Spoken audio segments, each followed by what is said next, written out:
Hi Luigi, how are you today? Doing good. How are you, Tamar? I'm great, thank you for asking. So, thank you for coming to our second follow-up session. I know that a while ago when we had our first session, we discussed a few things that were going around in your life. For example, how you've been handling situations in your organization, student government, correct? And how you've been handling situations in your fraternity, correct? And you've been dealing with a little bit of problems in your friend group and a little bit of problems with work and how that accumulates in your personal life. Am I right about all that? Yep. Okay. So, what do you want to talk about today with me, or if you want to follow up on any issues? This is your time. I think relating back to our first session, relating to the fraternity, I'm trying to keep this one under wraps, but I have decided that I'm going to go for early alumni status. And so whether it be I finish out next semester, and then since I have to be, each member has to be 2 years in the organization, they can apply for early alumni status. As of right now, I am a year and a half in, so I'd have to finish out next semester. So I'm definitely thinking about that. As much as I don't want to, I really hate that I have the thought, and I really hate that I'm planning on it, but it has come to the point where I have lost more than I have gained being in the fraternity. And the thing that bothers me also is I don't want other people, especially myself, but I don't want other people to view it as I'm quitting.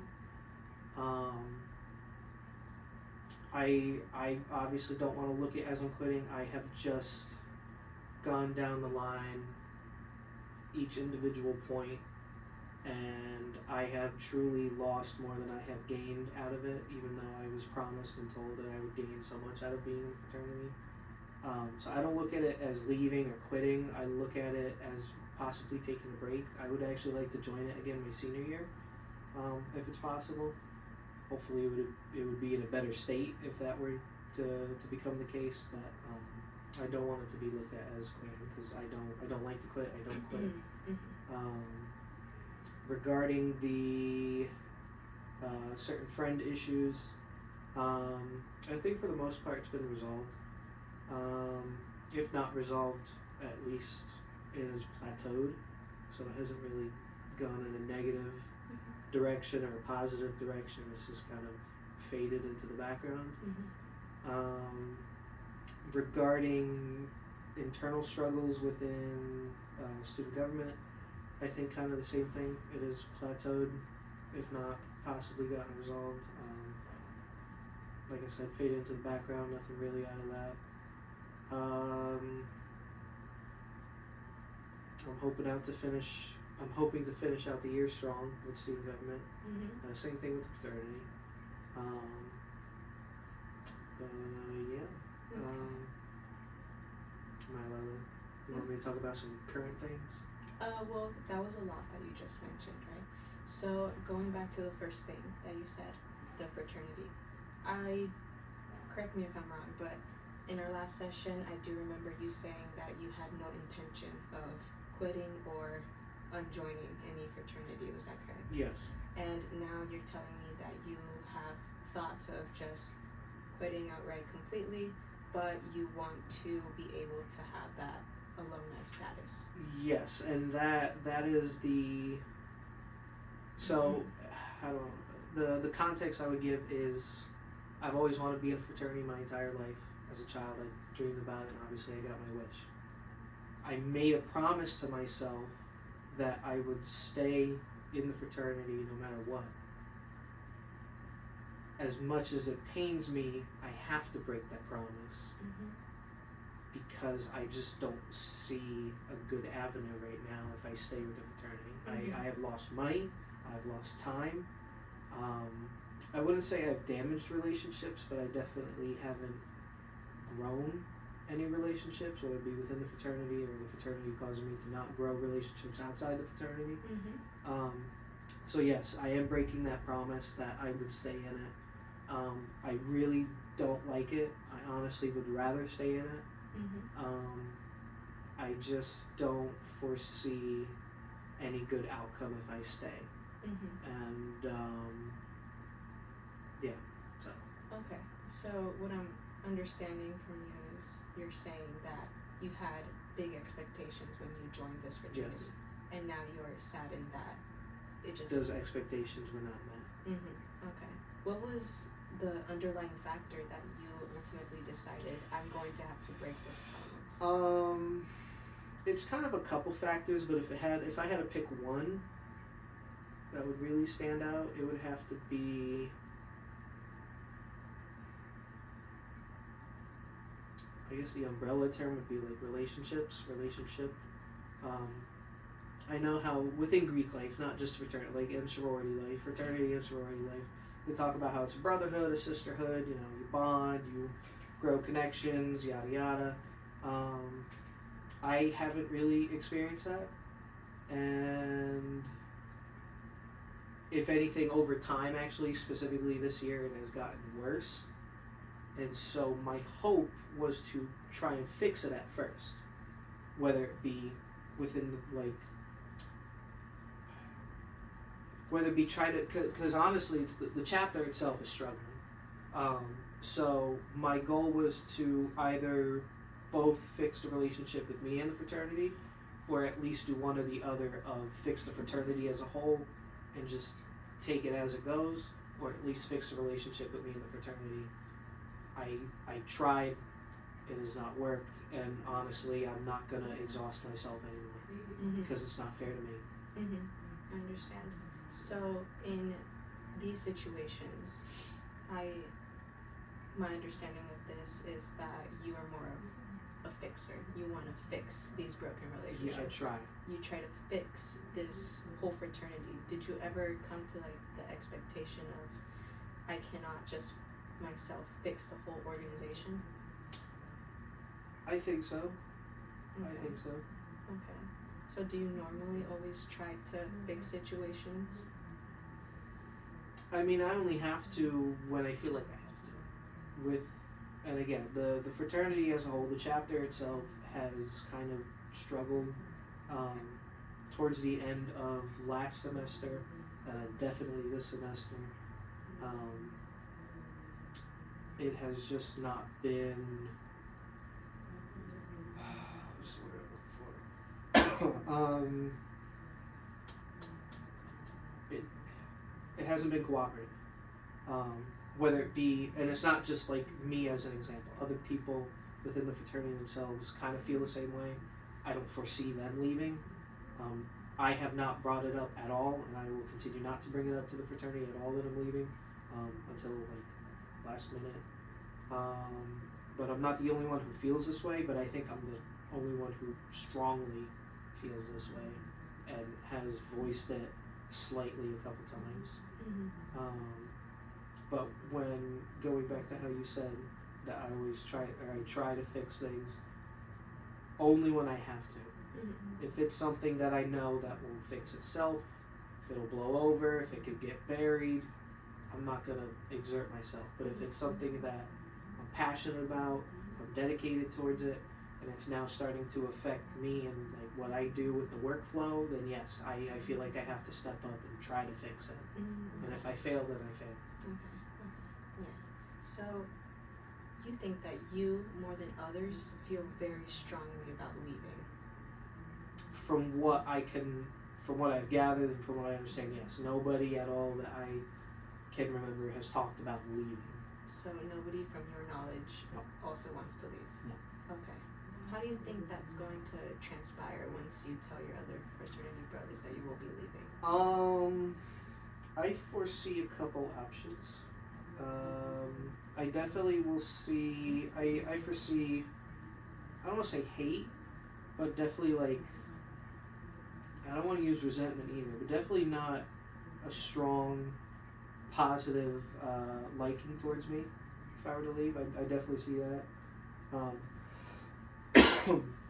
If it's not that, it's gonna be more than like neutral. It's like, oh, we understand, but at the same time, you know, we're gonna miss you. We're kind of upset that you're leaving. I definitely don't see like a warm goodbye. I definitely see a more like try to stay, or if anything, they're gonna point fingers at me for something. So I definitely don't see it being positive. The best case scenario, neutral. The worst case scenario, they throw pitchforks at me. What makes you say that you don't foresee a positive goodbye? Just because of the environment they have installed. Okay, and just for a little bit of clarification, are you speaking about specific people in the fraternity or the fraternity as a whole? The specific people have made the fraternity as a whole with that environment. Could you clarify that for me one more time? Is it specific people or is it the whole fraternity? It's both. It stemmed from those specific people, and it has led and affected the entire fraternity. Okay, now I understand.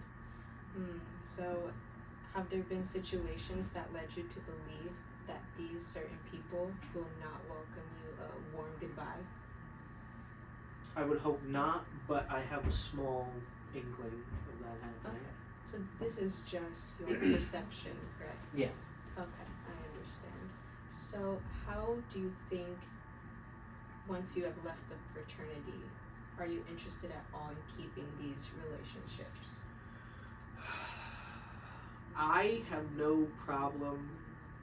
I'm not the type of person to up and leave a relationship. I don't do that. I was advised, I'm going back a couple weeks ago, maybe even a month ago at this point.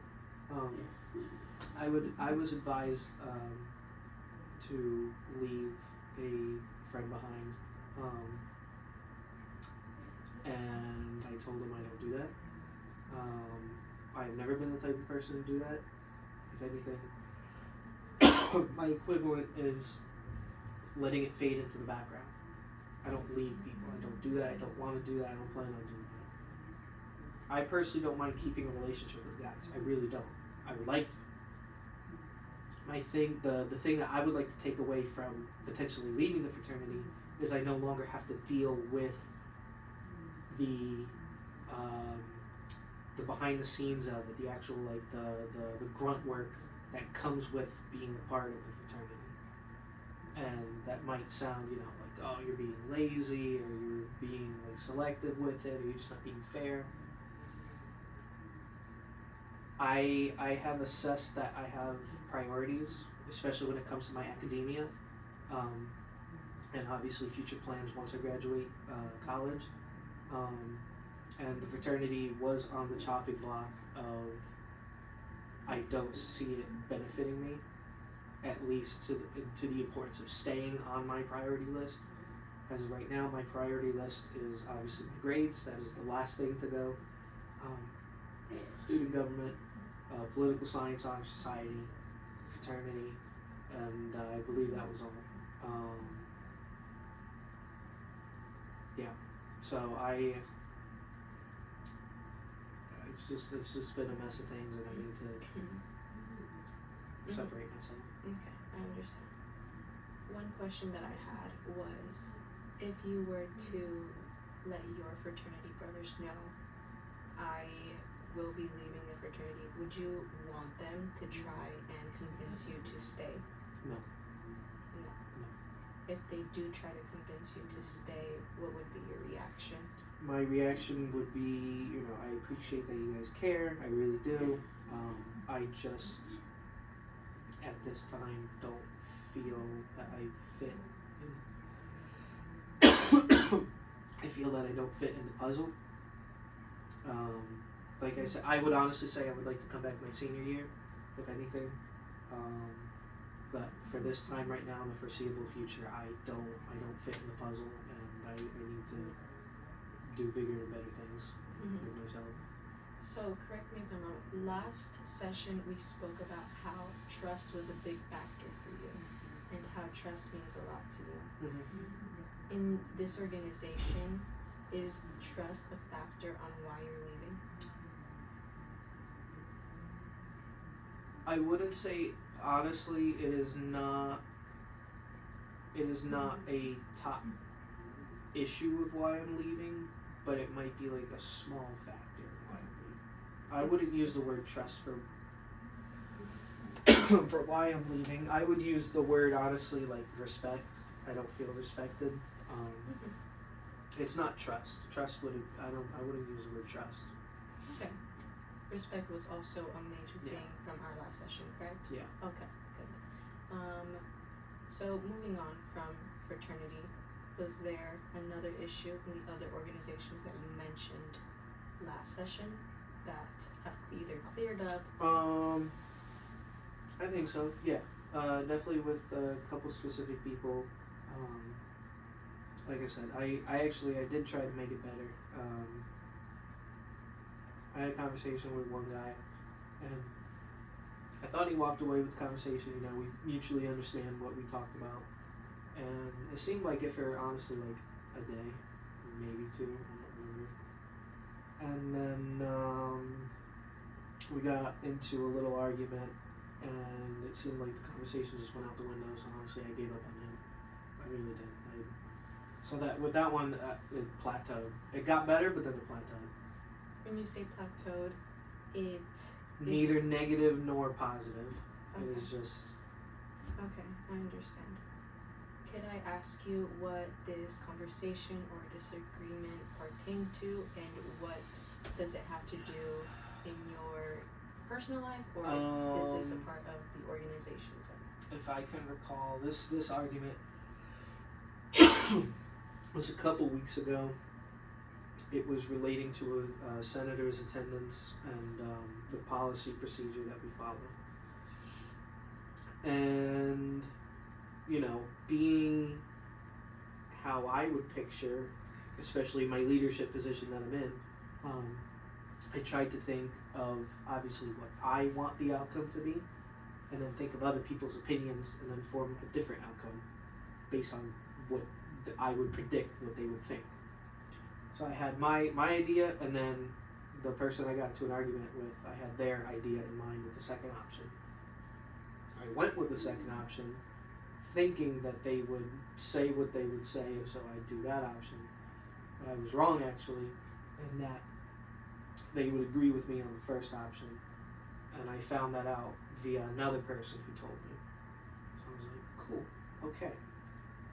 So then I was going to talk to the person I had an argument with. They come into the office. I tried to start the conversation of, you know, I was told you agree with me, let's talk about it. And for whatever reason, they just started, I don't remember exactly how it unfolded. All I remember is like they were laughing straight to my face, which I found absolutely disrespectful. Other people were in the office and they agreed.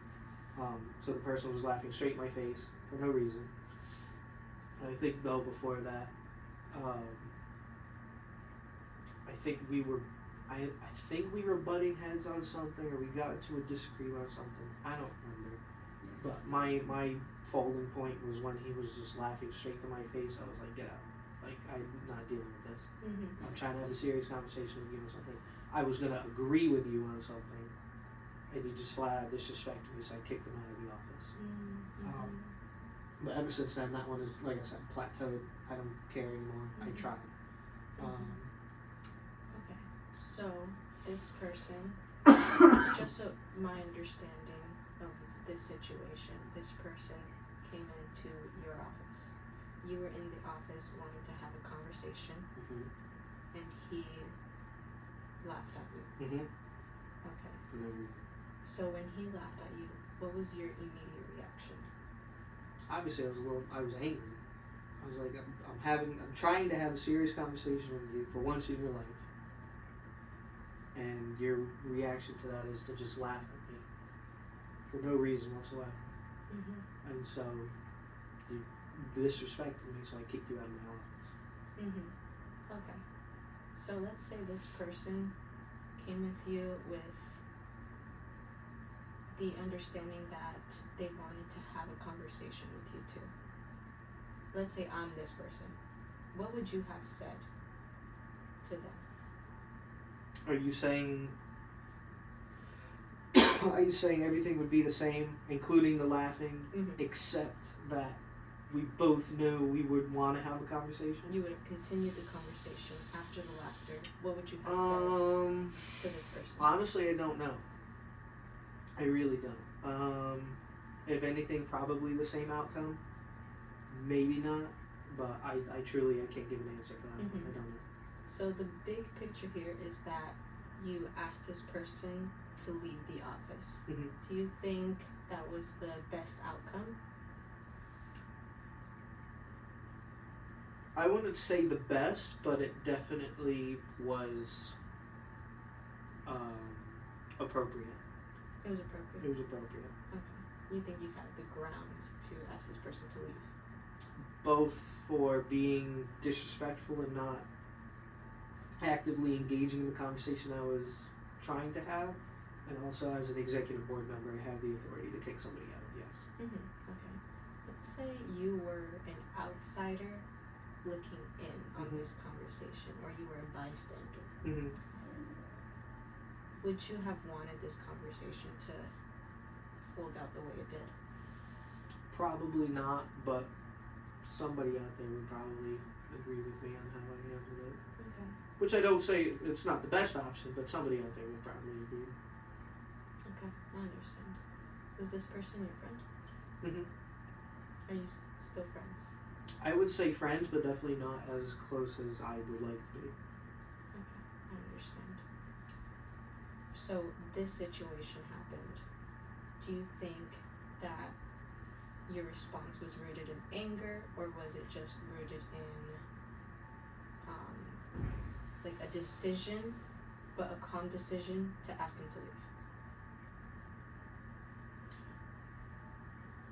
I believe my response to him was honestly both in anger and just for and also not officiating office etiquette. Like how I would see it if I had to be an outsider and try to look at this. If the vice president of operations is trying to have a conversation with his sergeant at arms about a senator's attendance, a serious conversation, and they respond with laughing straight at your face, I don't do that. I don't take that. Okay. So I wanted to ask just for clarification. This person was laughing, but he was laughing directly at you. Yes. In the context, he was not laughing at any other situation, not laughing at Nope. another person, Nope. straight At me. Okay. I can see how you feel a little bit frustrated. And this was a big topic last session where you felt that you were being a little bit disrespected and a little bit undermined. Okay, I understand. So, since you said earlier in the session that the situation has plateaued from our last session, it hasn't really, since this big argument ensued between the time of our last session and this session. This argument happened, so it hasn't really plateaued, has it? Up and down, straight, but the final conclusion is plateaued. Okay, so you no longer have issues with this person? Not directly, no. What does that mean? I just there's nothing that I want to bother with bringing up to him. It's a waste of my time. It's a waste of his time. You're not angry anymore? Not really. Not really. So when you say not really, it gives a little bit of an open space that I would use the word maybe upset or disappointed. Not angry. Okay. Upset or disappointed. Okay. Do you wish anything had turned out differently? Do you regret any of your actions? I don't regret my actions at all. I really don't. I think I was well within my right, and I think it was appropriate for what happened. Yeah. Okay. Say that you and this person, because you were friends, correct? And you were still friends? Yeah. More or less. Yeah. Okay. Let's say you were not the vice president of Mhm. operations, and you said that the other person, what was their category? Sergeant at arms. Sergeant at arms. You are sergeant at arms, and you had just laughed at your vice president of operations, and he's very mad. He asks you to leave. What would your response be? Well, there's a difference between me and him is that I wouldn't do that. That I can recall, never in my life have I just had the urge or the intuition, or whatever you want to call it, to just laugh at somebody in the face because you don't take them seriously. Mhm. So there's a difference between me and Yeah. him is that would never happen to me. I understand, but let's just say for this For argument's sake. argument purposes, what would you say if that had just occurred? I would say I would do actually what he did and just up and go. With You would just no- leave? Yeah. No argument? No.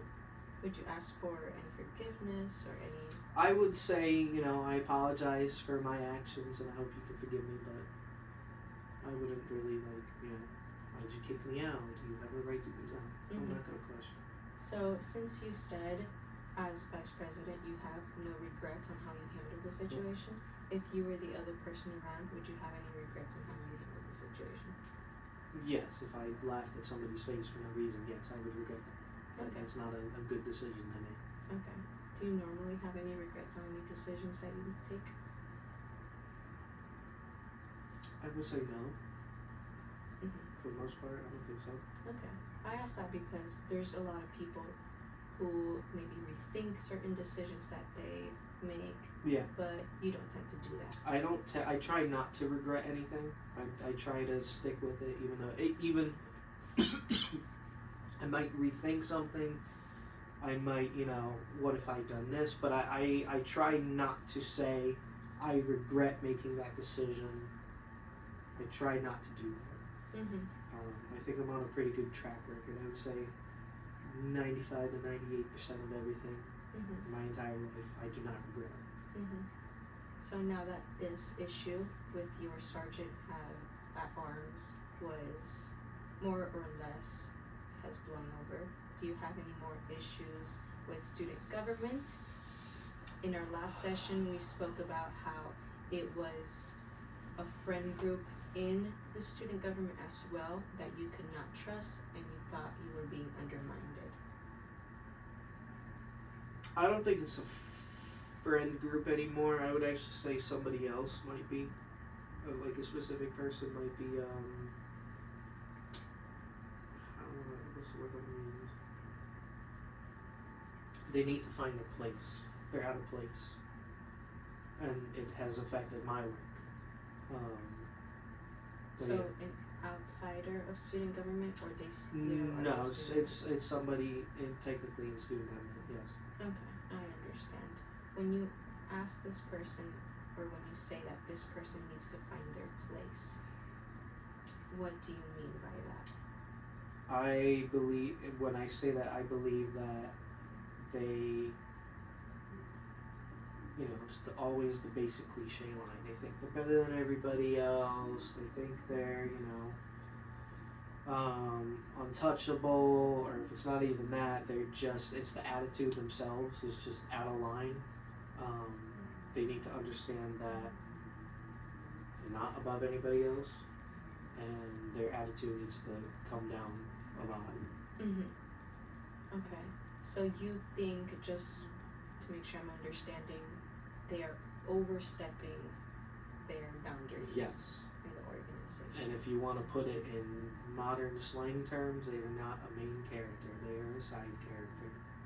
Okay, but that's in your perspective. That's in my correct? perspective. Okay. So, in your perspective, you think that this person's work just doesn't matter in your world? Not really. Not at all. No, I like to give credit where credit is due, and this person has helped a little bit in the past. They came in. There was a meeting where the secretary had to step out, and so the person I'm talking about had to take notes. I am grateful for that, and I will give credit to that. Mm-hmm. But besides that, they need to find their place. So you appreciate the work that this person does? for that moment in time.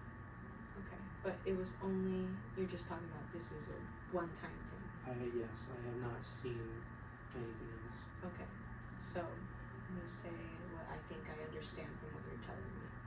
You think, okay, I appreciate this one thing that this person did. I, however, don't think that they are relevant to any of the work in my own organization. Okay. How do you think that sounds from coming out of my mouth? No, maybe. Okay, yeah, that's good. So, in this moment in time, is this person still overstepping their boundaries? Currently? Yes. I would say so. Okay. I would. Okay. If you were to have a conversation with this person about boundaries and overstepping, what would you say?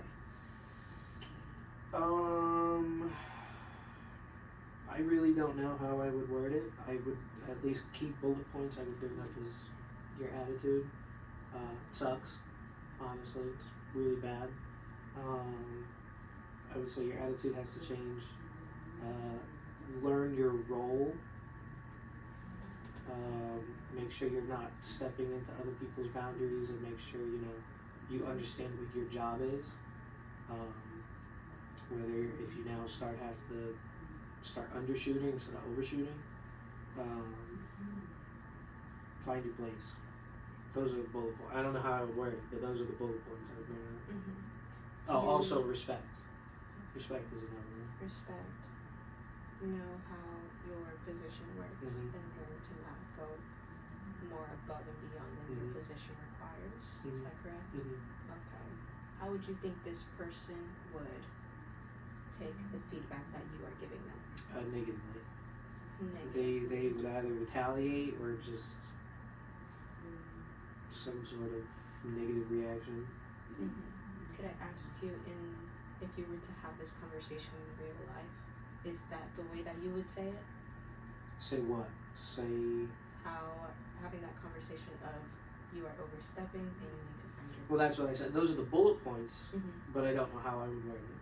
Oh, I would probably have like one or two people in there helping, like probably our advisors Mm-hmm. of the organization. Mm-hmm. I understand. Do you think that this person would then respond to you telling you that they either understand or they would then turn it around on you? Turn it around. Okay. I could bet everything on that one. Okay.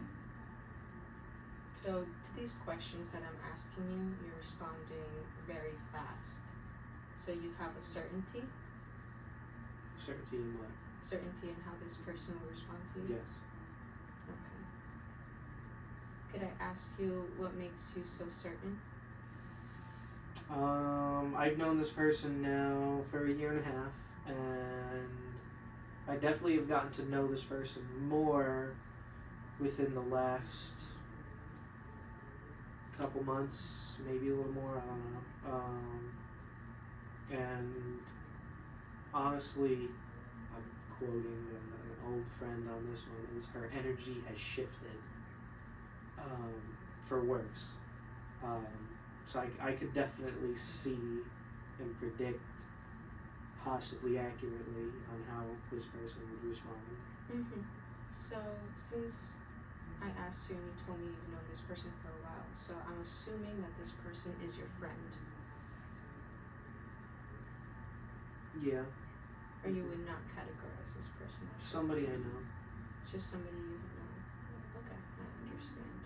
So from what I am collecting from this conversation, I hear that you're having some issues with people you have spent time with, work with, and it has then transpired to them not either respecting you or them lashing out on you. Where do you think that you play into this? Do you think that you are just the receiver, or do you think that you are also a cause in these issues that you're having with other people? I would say both, but more of a receiver, Okay. because these are two these are two people out of maybe as a total for like, the category of friends, and then I also work with them. I would say 2 out of 5. So it's a minority. Okay.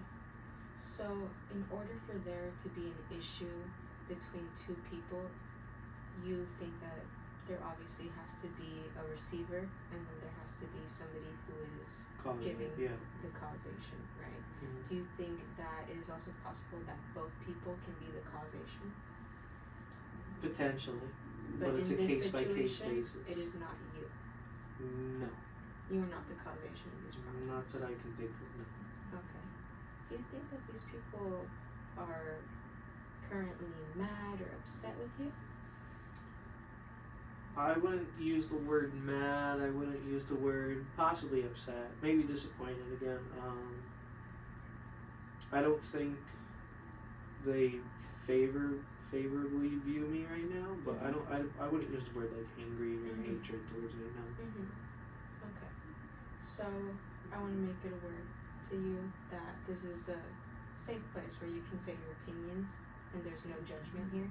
But just so that I'm understanding everything that you're telling me, I'm going to continue on with some of the questions that I had. So one of them being that you do not think you're the issue in these situations. Correct? Okay. You do not think you have any of the blame in these situations. For the most part, no. For the most part, you do not have any blame. Okay, good.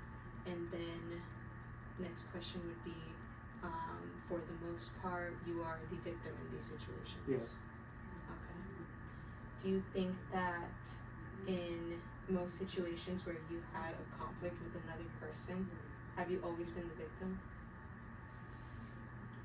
Are you with these two people or as a whole? It doesn't have to be with these two people, but in your lifetime when you've had conflicts with other people, have you always been the receiver, the victim, the person that's not there to blame? I would say maybe 50-50, if not maybe more the receiver. Anywhere between 50-50 and be more receiver. Okay, I understand. So definitely in these two situations, you are blameless. For the most part. True. I understand that. Do you think that there's anything that you need to work on? Probably, yeah. Can you name a few? Definitely my responses towards people, especially when it comes to maybe criticism or what's the other word I want to use? Not good.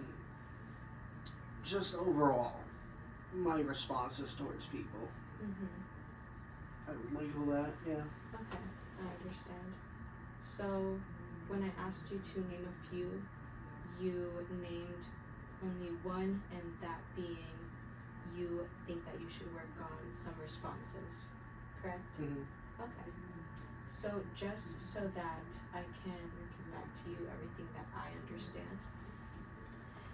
In this session, we spoke about how you are, or you have been having thoughts of leaving your fraternity, and it has caused you a lot of disappointment and a lot of worry for leaving your fraternity, because in the last session you spoke about how you never had any intentions on leaving, correct?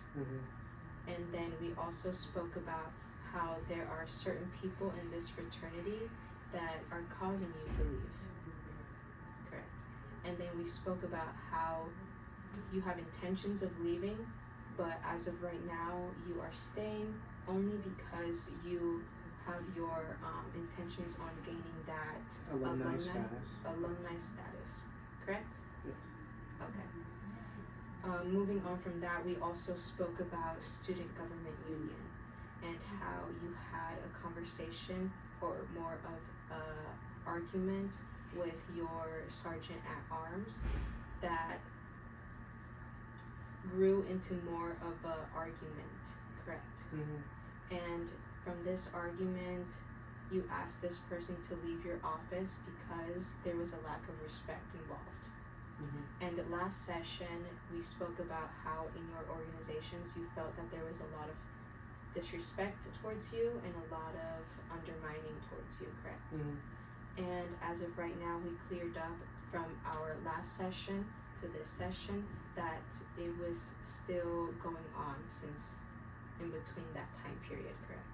But more or less it has ended. Mhm. From Student Government Union, we also spoke about a certain person that was overstepping their boundaries and being disrespectful to you. Okay, I understand. So, just so clarification right there, this was between that time frame of our last session and now, correct? Mhm. So it hasn't more or less blown over, but this is still an ongoing issue. Plateaued. Yeah, it's faded. Faded? Okay.